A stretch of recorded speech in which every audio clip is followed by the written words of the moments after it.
Hello વિદ્યાર્થી મિત્રો, હું યાશિકા પટેલ આપ સર્વેનું અમારી યુટ્યુબ ચેનલ દીપમ જ્ઞાન ક્રાંતિમાં હાર્દિક સ્વાગત કરું છું. મિત્રો, આ વિડીયોમાં આપણે ધોરણ 12 વાણિજ્ય પત્ર વ્યવહાર અને સેક્રેટરીયલ પ્રેક્ટિસ એટલે કે એસપીસીસી અંતર્ગત જે વિભાગ નંબર 1 છે, જે છે વાણિજ્ય પત્ર વ્યવહાર એટલે કે કોમર્શિયલ કરસ્પોન્ડન્સ, એનું ચેપ્ટર નંબર 4 જે છે વીમા અંગેના પત્રો, તો એનો અગાઉનો વિડીયો અને એમાં આપણે જીવન વીમા પોલિસી પર મળતી વધારાના લાભની જાણકારી માટેનો પત્ર લખવાના છે. તો મિત્રો, તમને પ્રશ્ન એ થાય કે વધારાની લાભની જાણકારી એટલે શું?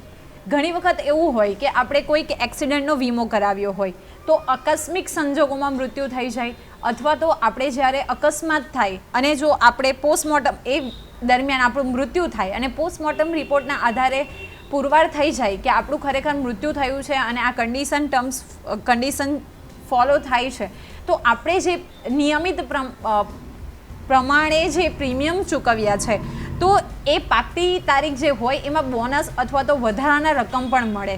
અને ઘણી વખત એવું બને કે એ જે વર્ષ હોય એટલા વર્ષનું આપણે પ્રીમિયમ ભરી દઈએ તો એ વર્ષ પછી બધા પ્રીમિયમ ભરાઈ ગયા હોય તો આપણને વધારાના લાભ મળે. તો એને આપણે કેવી રીતે, આપણી જે પોલિસી છે તો શું એવી પોલિસી આપણે જે ધારણ કરી છે તો એના ઉપર વધારાના લાભ મળે છે કે કેમ, તો એ અંગેની જાણકારી અંગેનો પત્ર લખવાનો છે. તો જો તમને અહીં એડ્રેસ આપ્યું છે અને નામ પણ આપી દીધું છે કે શ્રીમતી વૃંદા શ્રી કૃષ્ણન છેલ્લા 5 વર્ષથી વીમા સેવા દ્વારા આરક્ષિત છે, એટલે કે છેલ્લા 5 વર્ષથી શ્રીમતી વૃંદાજી છે એ વીમાની પોલિસી ધરાવે છે. તેમણે ખરીદેલ પોલિસી પર મળવાપાત્ર વધારાના લાભની જાણકારી મેળવવા તેમના વતી પત્ર લખો. એટલે કે શ્રીમતી વૃંદા જાણવા માંગે છે કે એમણે જે પોલિસી ધારણ કરી છે તો એ પોલિસી પર શું ખરેખર વધારાના લાભ મળવાપાત્ર છે કે કેમ. તો જ્યારે તમે વધારાના લાભની જાણકારી અંગેનો પત્ર લખતા હોય તો તમારે એમાં કઈ કઈ વસ્તુઓ ઇન્વોલ્વ કરવાની છે તો તમે ખાસ ધ્યાન રાખજો. હું તમારા માટે અહીં લખી દઉં છું, જો તમારે લખવું હોય તો તમે પણ લખી દો. તો સૌપ્રથમ આપણે લખીશું સંદર્ભ, એટલે કે આપણે આપણી જે પોલિસી ખરીદી છે એ પોલિસીનો નંબર લખીશું અને એનો પ્રકાર પણ લખીશું, રાઈટ. કારણ કે આપણે ખરીદેલી જ છે તો એ વ્યક્તિ શું કરશે, ડાયરેક્ટ જ એ નંબરમાં સર્ચ કરી લેશે. પછી આપણે ઇન્ફોર્મેશન આપીશું કે આપણે કઈ પોલિસી ધારણ કરી છે, કઈ પોલિસી ધારણ કરી છે, તો એ વિશેની વિગત આપીશું. પછી વધારાની અથવા તો વધારાના લાભ અંગે વિગતો દર્શાવીશું. તો કયા કયા, તો એમાં આપણે લખીશું આકસ્મિક મૃત્યુ અથવા તો કુદરતી સંજોગોમાં મૃત્યુ થશે, કુદરતી સંજોગોમાં મૃત્યુ થાય તો એ અંગે જે બમણો લાભ મળતો હોય તો એને આધારે, અને વધારાના જે લાભ છે તો આ વધારાના લાભ મેળવવા માટેની જે શરતો છે તો એ શરતો આપણને મંજૂર છે તો એ પણ આપણે વિગતો દર્શાવીશું. ઇન શોર્ટ તમારે શું લખવાનું છે કે જ્યારે તમે પોલિસી પર મળતા વધારાના લાભની જાણકારી અંગેનો પત્ર લખો છો તો સૌપ્રથમ વિધાઉટ ફેલ તમારે જે પોલિસી છે એ પોલિસીનો નંબર અને એનો પ્રકાર કયો છે, એ કઈ પોલિસી તમે ધારણ કરી છે એની વિગતો, વધારાના લાભ તો આકસ્મિક મૃત્યુ થાય અથવા તો કુદરતી સંજોગો પર મૃત્યુ થાય તો એનાથી આપણને કયા વધારાના લાભ મળવાપાત્ર છે, અને જો આપણી પોલિસીમાં આ માહિતી નથી તો એ માટે આપણે જો માહિતી મેળવવી છે, લાભ મેળવવો છે તો કઈ શરતો, તો એ જરૂરી છે. જો ફોર એક્ઝામ્પલ હું તમને સમજાવું કે તમારી પાસે એક બાઇક છે, જ્યારે તમે બાઇકનું ઇન્સ્યોરન્સ ખરીદ્યું છે, માની લઈએ કે તમારી પાસે એક એક્ટિવા છે, ઓકે. તો તમે જ્યારે એક્ટિવા માટેનો વીમો કરાવ્યો છે તો તમને ખબર હશે મિત્રો કે તમારે એડિશનલ કરાવવું પડે. જો તમને અકસ્માત થાય તો તમને ફક્ત અકસ્માતનો વીમો મળે, પણ માની લઈએ કે તમારું એક્સિડન્ટ થાય છે, મૃત્યુ નથી થતું કે તમે ઇન્જર્ડ પણ નથી થતા, પણ તમારી જે એક્ટિવા છે એને નુકસાન થયું છે, તો એક્ટિવાની જે બોડી છે એ ફાઇબરની છે, રાઈટ. તમારા એન્જિનને નુકસાન થયું છે કે બોડીને નુકસાન થયું છે તો એ અંગે જો તમારે વીમો મેળવવો હોય ને તો તમારે એમાં વધારાના પૈસા ચૂકવવા પડે, ઓકે. તો આપણે પણ એવું જ લખવાનું છે કે પોલિસી તો છે પરંતુ એમાં વધારાની જો કોઈક લાભ મેળવવો હોય તો એમાં શું પ્રોસેસ કરવાની અને કઈ કઈ શરતો છે, તો એ શરતો અમને મંજૂર છે, તો એ વિશેની માહિતી આપણે એમાં શું કરીશું, ઇન્વોલ્વ કરીશું. આ ખૂબ અગત્યનું છે અને પરીક્ષાના સમયે ફક્ત તમારે આટલી જ માહિતી જોવાની કે મારે આવો જો પત્ર પૂછાય તો મારે ફક્ત ને ફક્ત આટલી માહિતી લખવાની છે. રાઈટ, ચાલો તો આપણે લખીએ પત્ર. પત્ર કોણ લખે છે? શ્રીમતી વૃંદા શિવકૃષ્ણ લખે છે. તો આપણે એનું એડ્રેસ લખી દઈએ. તો આપણે અહીંયા લખી દઈએ શ્રીમતી વૃંદા શિવકૃષ્ણન. એડ્રેસ આપણને નથી આપ્યું તો આપણે લખી દઈએ 505 સૂર્ય વંદના એપાર્ટમેન્ટ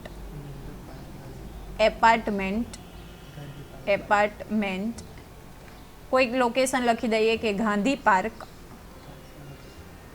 નજીક અથવા તો પાસે. હવે આ ક્યાં આવ્યું છે? તો અમદાવાદ. અને પિનકોડ નંબર જો ખબર હોય 380015. રાઈટ, પછી અહીંયા લખી દઈએ તારીખ. તો તારીખ આપણે લખી દઈએ 23મી નવેમ્બર 2020. હવે પત્રની ડાબી બાજુ મોબાઈલ નંબર, કારણ કે વ્યક્તિ આપણને કેવી રીતે કન્સર્ન કરશે, તો મોબાઈલ નંબર લખી દઈએ. હવે તમને ખબર છે ને મોબાઈલ નંબર કેટલાનો હોય? તો મોબાઈલ નંબર 10 ડિઝિટ્સનો હોય. તો એ 10 ડિઝિટ્સ તમારે અહીંયા લખવાના છે. જો ઘણી વખત આપણે ઉત્સાહમાં 9 ડિઝિટ લખી આવીએ તો કોઈ પેપર ચેકર હોશિયાર હોય ને તો અહીંયા જ આપણા માર્ક્સ કટ કરી લે કે હવે તો સામાન્ય નાના છોકરાઓને પણ તમે મોબાઈલ નંબર પૂછો તો એને આવડતો જ હોય. તો તમારે આ વસ્તુ ધ્યાન રાખવાની છે કે 10 આંકડાનો એટલે કે 10 ડિઝિટ્સનો મોબાઈલ નંબર તમારે લખવાનો છે. કોને લખો છો? તો ડેફિનેટલી હવે તમને ખબર જ છે કે આપણે લખીએ છીએ મેનેજરશ્રીને. તો મેનેજરશ્રી કોને? તો આપણે કોઈ બીજી કંપનીનું નામ લખી દઈએ. તો લખી દઈએ કે ભારતીય જીવન વીમા નિગમ બ્રાન્ચ 835 પ્રકાશ રોડ. અને આ ક્યાં આવી છે? તો અમદાવાદ. 380002. રાઈટ. હવે આપણે સન્માન સૂચક શબ્દ લખી દઈએ. તો શ્રીમાન અથવા તો સાહેબશ્રી. શ્રીમાન વધારે બેટર છે તો શ્રીમાન જ લખવું. પછી લખી દઈએ વિષય. તો જીવન વીમા પોલિસી પર મળતા વધારાના લાભની જાણકારી અંગે. ઓકે, તમે આને અંડરલાઇન કરી શકો. હવે જુઓ, મેં તમને પહેલાં જ કીધું કે તમારે સંદર્ભ આપવો પડશે કે તમારી પાસે ઓલરેડી પોલિસી છે. તો આપણે લખી દઈએ અહીંયા સંદર્ભ. હવે આપણી કઈ પોલિસી છે? તો આપણે લખી દઈએ કે મારી પાસે છે જીવન તૃપ્તિ પોલિસી. હવે એનો નંબર લખી દઈએ 0347837/15. જુઓ, હવે આ જે ડિઝિટ્સ છે ને તમે 7 અથવા તો 8 ડિઝિટ લખી શકો. અને આ જે છેલ્લું ડિઝિટ છે એ તમે કયા વર્ષમાં ખરીદી છે પોલિસી એ વર્ષ સૂચવે છે. તો આપણે ખરીદી છે 2015માં અને છેલ્લા 5 વર્ષથી આપણે શું કરીએ છીએ એના પ્રીમિયમ ભરીએ છીએ. તો તમે કંપનીને પૂછો છો કે હું 5 વર્ષથી પ્રીમિયમ ભરું છું તો મારી આ જે જીવન તૃપ્તિ પોલિસી છે તો એની ઉપર મને કોઈ વધારાના લાભ મળી શકે ખરા? અને એ અંગે શી શરતો છે તો એ પાલન કરવા માટે હું રેડી છું. ચાલો તો હવે આપણે લખીએ, પત્ર લખીએ. તો લખી દઈએ આપણે કે પેરેગ્રાફ કરીને ઉપરોક્ત સંદર્ભમાં જણાવવાનું કે મેં વર્ષ 2015માં જીવન તૃપ્તિ પોલિસી લીધેલ છે. ત્યારબાદ નિયમિત રીતે પ્રીમિયમ ભર્યા છે. જો મિત્રો, ઘણા વિદ્યાર્થીઓને પ્રશ્ન હોય છે અને ઘણાએ કમેન્ટ્સ કરી છે કે પ્રીમિયમ એટલે શું મેડમ? તો પ્રીમિયમ એટલે આપણને વીમા પોલિસી જ્યારે આપણે ખરીદીએ છીએ તો એના બદલામાં આપણે નિશ્ચિત રકમ ચૂકવવી પડે છે.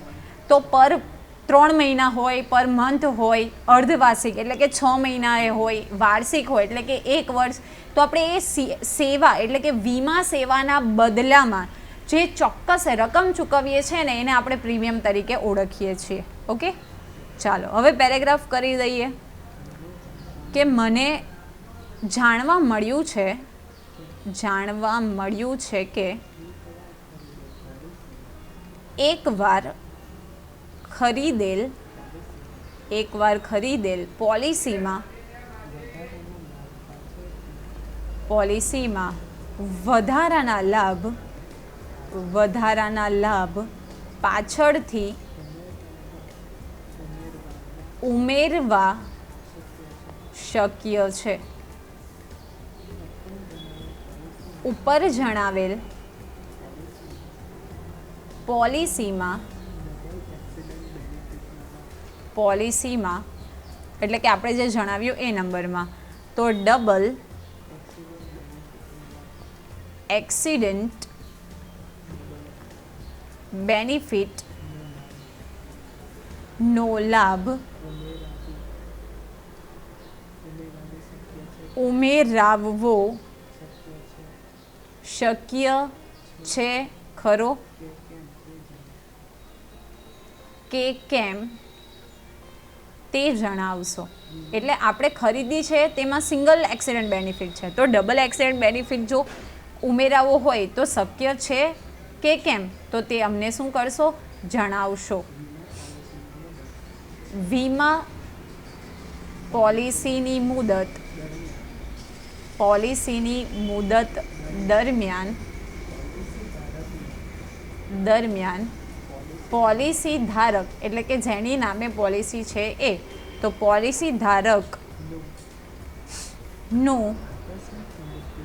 આકસ્મિક એટલે કે સડનલી, તો આકસ્મિક મૃત્યુ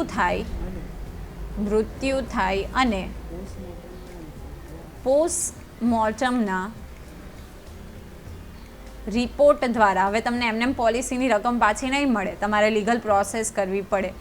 રિપોર્ટ દ્વારા એ વાત પુરવાર થાય તો વારસદાર એટલે કે જે નોમિની હોય એ વારસદારને વીમાની રકમ બમણી મળી શકે. જો પોલિસીની મુદત દરમિયાન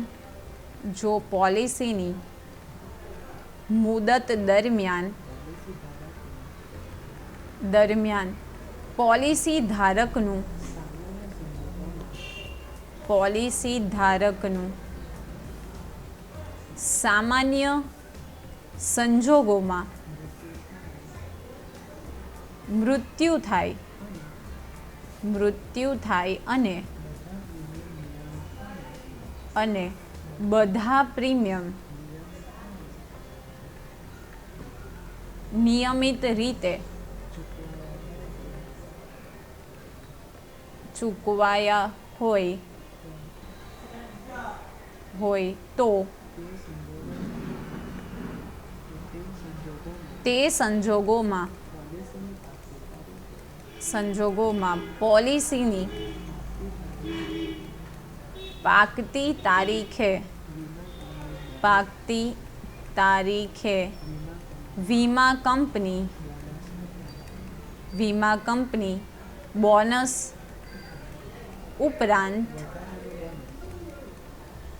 વધારાનું બોનસ પણ ચૂકવે છે. શું આ બંને લાભ